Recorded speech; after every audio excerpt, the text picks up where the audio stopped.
FM 89.1, Radio Universidad.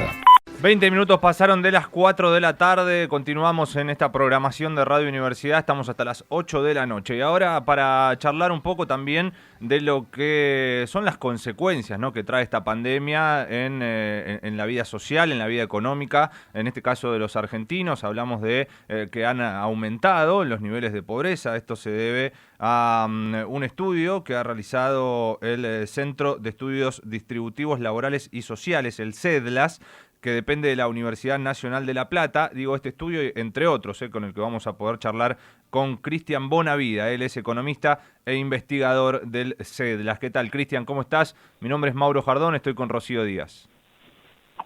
Hola Mauro, hola Rocío, ¿qué tal? Buenas tardes, ¿cómo están? Bien, muy bien, gracias por este contacto. Contanos, Cristian, ¿de qué se trata este estudio? También después me interesa preguntarte acerca de otro de las investigaciones que han realizado que tiene que ver con el teletrabajo, pero principalmente esto que tiene que ver con la pobreza, ¿no? ¿Cómo es o cómo están viendo ustedes que ha impactado este aislamiento y esta cuestión que tiene que ver con la situación en pandemia? Claro, exactamente. En realidad son dos trabajos que están integrados, digamos, son partes de una misma investigación. Ajá. Nosotros básicamente lo que hicimos o tratamos de lograr en el trabajo es poder evaluar cuál es el impacto distributivo de este tiempo de cuarentena según la posibilidad de trabajar remotamente o no. Y ahí es donde entra la dimensión del trabajo desde casa, home office, teletrabajo, trabajo remoto, como se lo suele conocer. Básicamente nosotros evaluamos que solamente para el 25% del empleo total en Argentina, tomando datos de INDEC del primer semestre, solamente el 25% puede trabajar desde el hogar. Entonces, eso implica un impacto asimétrico muy fuerte. Cuando digo impacto asimétrico me refiero a que hay una mayor proporción de personas entre las que no pueden trabajar remotamente, que son cuentapropistas, que son informales, y además encontramos que entre las personas que no pueden hacer el trabajo remoto hay menor nivel de calificación que naturalmente viene asociado a un nivel salarial más bajo. Entonces, digamos, en resumen, lo que nosotros pudimos evidenciar es que estamos estimando que la imposibilidad de trabajar desde el hogar debido a la cuarentena va a afectar en mayor medida a trabajadores que están en condiciones ciertamente menos favorables para enfrentar un shock de este tipo, como es que de repente no poder trabajar y por lo tanto dejar de percibir los ingresos laborales. Sí, justamente lo escuchábamos al director de la UCA, Agustín Salvia, que hablaba acerca del impacto también en base a este estudio de ustedes. Él habla de que la pobreza podría trepar al 45%, hoy ubicándose cerca del 38%. ¿Esto también es algo que está presente en su trabajo o es una estimación que hace Salvia? Nosotros tenemos una estimación distinta. Ajá. Nosotros lo que hicimos fue simular, es un escenario, lo llamamos economía, como si ocurriera que la cuarentena durara 2 meses. ¿Sí? Entonces nosotros, una vez que sabíamos qué trabajadores podían hacer el trabajo remotamente, lo que hicimos fue descontarle 2 meses de ingresos laborales a aquellos que no podían trabajar desde el hogar. Y entonces recalculamos los valores de pobreza con esa simulación de ingreso que, si nos ponemos a analizar una simulación bastante razonable, dado que es un periodo entre 1 mes y medio, 2 meses, el que llevamos y llevaremos de cuarentena. Sí, no sé si más. Exacto. Bueno, y cuando nosotros hicimos esos cálculos nos da que la pobreza salta 5 puntos. Nosotros tomamos este estudio en el primer semestre de 2019, en ese momento la pobreza era del 35% y al aumentar 5 puntos se va a 40%. Pero digamos, comparativamente con estos números que vos me decís, obviamente estos números que si recuerdo bien, creo que es el 45%, está diciendo la gente de la UCA, sí, está más relacionado a hoy, digamos. Claro. Lo importante del trabajo, más allá de cuánto, digamos, es que hay un impacto que es diferencial, no le está afectando, no le está pegando de la misma forma a los trabajadores la cuarentena, y lo importante es que está afectando más fuertemente a los sectores de bajos ingresos. Eso es lo que nosotros encontramos y remarcamos en nuestra investigación. Exacto, nosotros acá siempre decimos, ¿no? Porque todos estamos en la misma, se suele decir, pero la realidad es que no, porque algunos están haciendo su aislamiento de una manera, otros de otra, entonces no es que todos estamos ante el mismo peligro, pero no lo estamos viviendo de la misma manera, porque no es lo mismo estar aislado en un departamento, en un asentamiento, en una casa, no es exactamente lo mismo la cuarentena que vivimos todos. Ustedes también han reconocido o tomaron en cuenta la ayuda social, ¿no?, que se está brindando desde el gobierno nacional. Esto les da un tipo de diferenciación en cuanto a lo que es los sectores medios, los sectores más bajos y cómo repercute esto en sus ingresos también.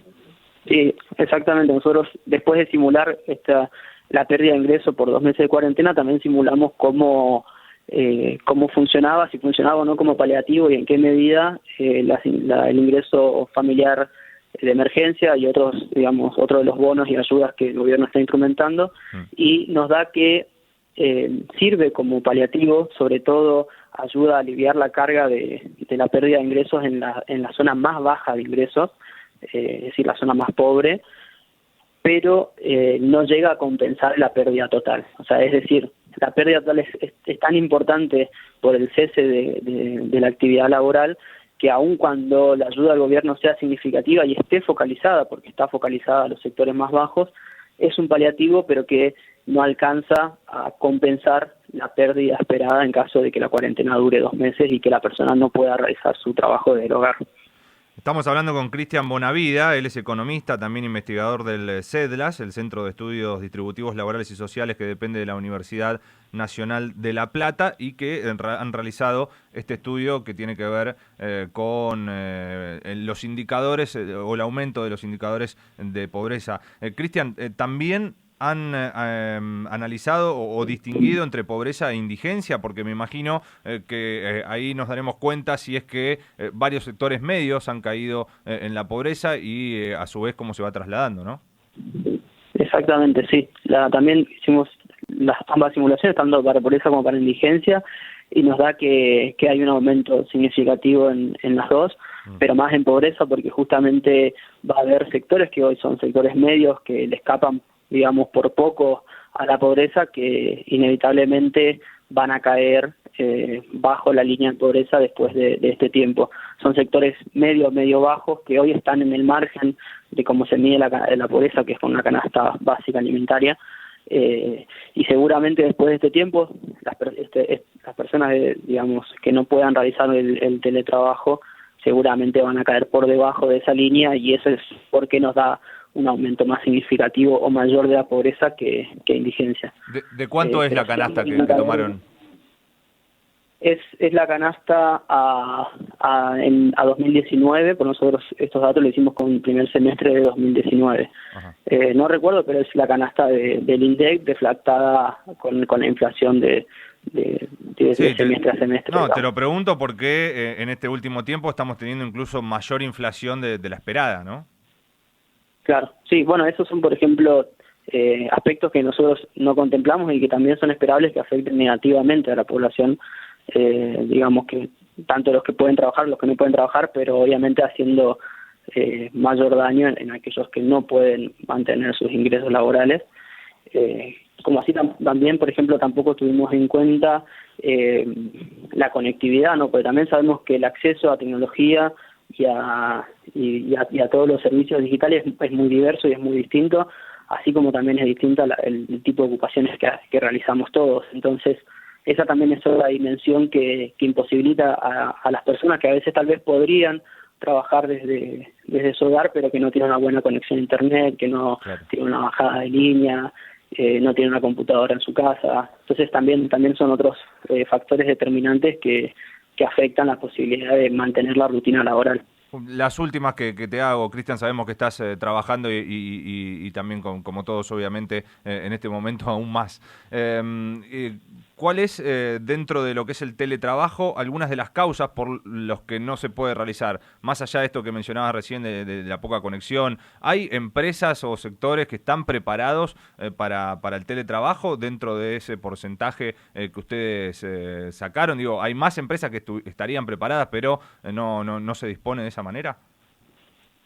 Digamos, lo que define la posibilidad de hacer teletrabajo mayoritariamente es el tipo de ocupación que uno realiza, ¿no? Claro. De hecho, así es como nosotros lo definimos. Por ejemplo, si en la encuesta los trabajadores responden que realizan actividades parados, caminando dentro de su trabajo, o que, por ejemplo, están expuestos a sufrir cortes, lastimaduras, nosotros inferimos que ese trabajador no puede realizar un trabajo desde el hogar.